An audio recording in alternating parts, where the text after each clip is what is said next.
Hello everyone, I'm Bets Golden, and today I'm going to show you how easy it is to make a cute little spinner card.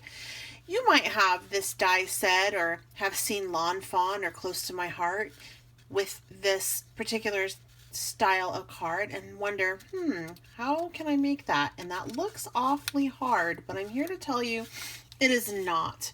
I first learned how to make this through Lawn Fawn at Creativation, and I was surprised in that when I got home, I had already ordered my Close to My Heart Thin Cuts card front spinners. And this is what the die set comes with. And if you're interested, I do have links provided down below, so make sure you check those out. But the technique that I'm showing you today, you can use for any of your spinner sets.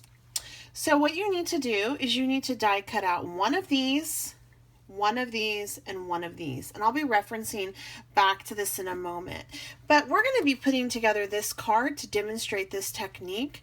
So let's go ahead and put our card front together first. And what you're going to need to stamp and die cut for this particular card are these. The little cuckoo house, the cuckoo clock, two little trees, and then these layering, and then the little hands to the clock. Once you go ahead and do that, you can stamp your images out on a platform like so. And in order to stamp these, I actually flipped over my little clock, cuckoo clock, and stamped it that way. So I did it backwards on that. And these are the stamped images, all done and die cut out. And the colors that I used to do this were Simon Hurley. I used the Triple Berry as well as the Tropical Tango, the Gur. I don't know if I used the Gur and Woof on this. No, I sure didn't. Not on these. And then I use the Raven Detail ink on this for the black as well. Once you get that all stamped out, we can start to assemble the card front. And again, we're going to be working on this card front right here. So it's super easy. All you have to do is you just have to line this up to begin with first. And go ahead and just layer it on. And I like to keep a pop dot on the side of my adhesive so I don't lose my needle, my steel needle. So I'm just going to line this up. I like to use glue for this because it allows for me to move it around. So I have a little bit of a margin of error that I have time to play with it. And then for this one, I want to put that on there first to make sure I get the scallops in the right location. Looking good. And then right here, once you get your stamping done and your dies done, this card comes together relatively quickly. And then we're just going to put our little hands on.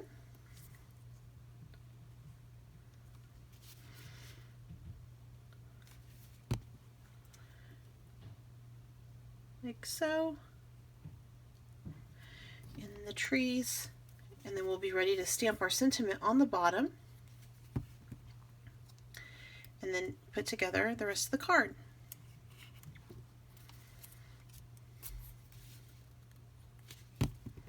Alrighty, so from here I'm going to go ahead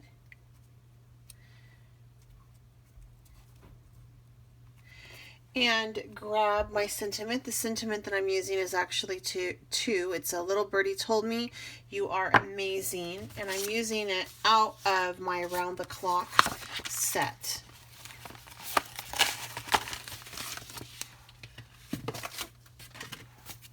So I'm going to stamp this in the Gur on the bottom.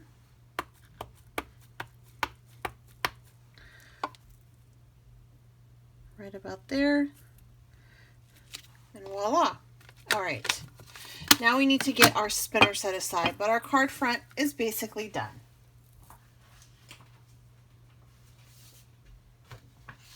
So for the spinner, you're going to need to have cut out that big piece as well as these two small pieces. And ironically, we're actually done with the glue. The rest of this is going to be put together using pop dots. So I'm going to set this aside for now. And so I want you to notice, because when I pull out this piece, because I did this on brown, you're not going to be able to see these lines very well. I had to line them up. But there are some dashes here and then some little dings. So what you want to do is you want to take where these lines are, and you want to take a ruler and just rule straight across with a pencil, leaving a light pencil mark. And this will section this off into 6. Then from there, you're going to stamp your image in the middle section and your little spin or arrows along the outside edge. So you want to have 2 of these and 1 of these with your pencil lines. I've already have this set up to go, and I'm going to actually use some white embossing powder on this to make it kind of pop. So what we're going to do is I'm going to take my powder pouch right here and just run it along. And this just helps me see where I have stamped the image, and it also makes sure that I don't get any embossing powder where I don't want it to go. I'm going to use Nuvo Clear Mark embossing on this and just go ahead and ink all of this up like so.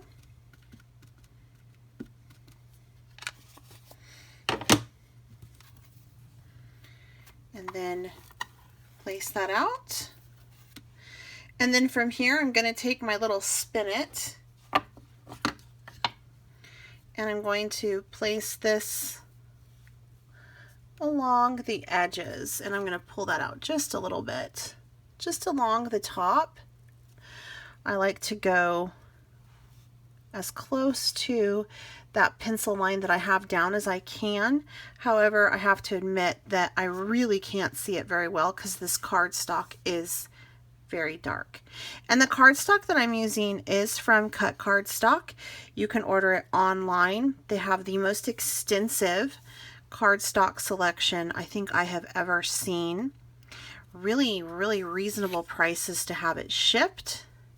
And it comes fast and it has great customer service. You can also get things like ribbon there and journaling pens and things like that. So that's a great resource to have. All right, and as you can see on this one, didn't quite get it all perfect, but that's okay.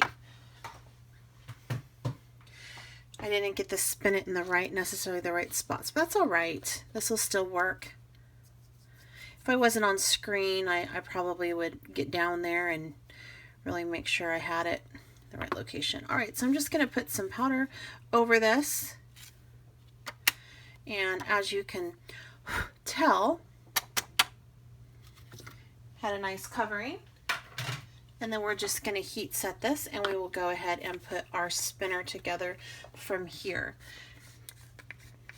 And then I'll show you some more examples of these types of cards that I've created with different types of stamp sets and things.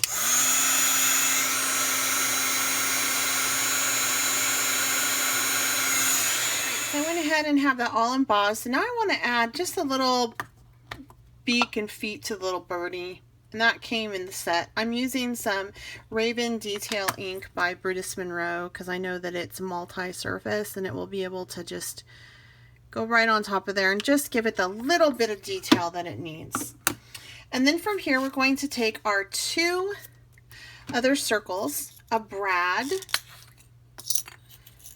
and we are going to sandwich this between those 2 circles. So you're going to have one on top and one on the bottom. So there is a hole in the center of each of these, so it makes it very, very simple to line up. Just sandwich it like so. Go ahead and fasten it on the back. And then from here, we're going to take and line it up like so, kind of get an idea of where it needs to go. We're going to use pop dots to adhere it from here on out. So you're going to take a mini pop dot, put that on this one like so on your little on your spinner, and just line it up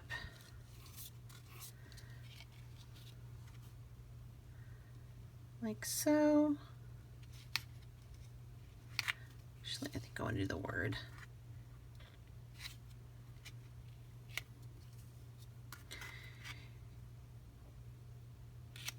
Okay, then you're going to turn it over, and you're going to want to do a pop dot here, and then on the edges, making sure that you do not put any kind of adhesive on the spinner itself, or else it won't spin. I like to use pop dots for this and not just glue, because there will be some,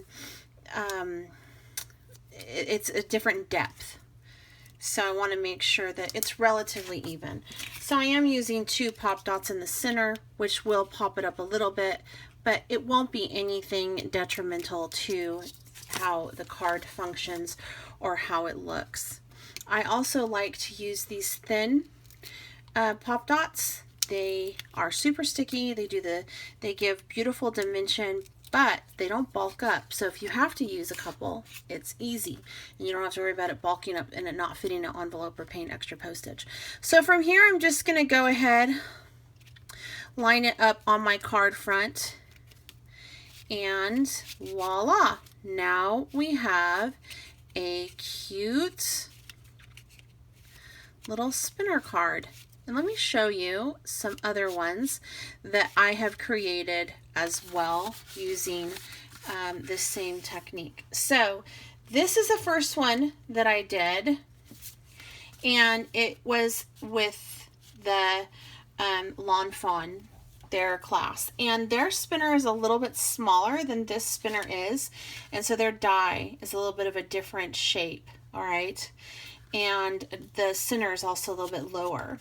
And if you notice, I didn't get my brad positioned correctly, and so you can see a little bit of it right there. But this is a super cute little card, and the add-on that I bought in addition to make more of these is this cute little tulip. I got that from my local craft store, but you can find that at scrapgoods.com. And then this is kind of more of a simple type straightforward card that I created, and it's just a stamp set that I stamped on top of the card front utilizing this one, Flyby Greeting, and then I just colored it in, used some shimmer markers, and got that. Then the next one I have to show you, I actually did a video on this one, is this rainbow one. This one is a little bit more intricate because you have to do some different stamping techniques on it, and I show you in the video how to do that. It's super simple. You just want to start with that middle piece using a platform. But I really like this rainbow, and you have a variation to be able to do like happy birthday on it or things like that. And so that was this one, the Rainbow Wishes. Now, if by chance you do have this Cuckoo Clock stamp set, which is called Around the Clock, and you don't have the spinner, you can still create a cute little card just by utilizing the thin cuts and the stamps. This is the little card that I made without the spinner, and then I used the wood grade cardstock from Cut Cardstock, and I just inked it up with some Gur by Simon Hurley and some Wolf by Simon Hurley. I certainly hope you guys enjoyed this video. Please give it a thumbs up. If you have any questions or comments down below, leave them down below. I always appreciate it when you guys share, because that really helps me. And make sure you check out the links I have provided for you in the description box so you can find all of these products if you don't have anything similar in your stash. Until next time, I'm Bets Golden. Happy crafting.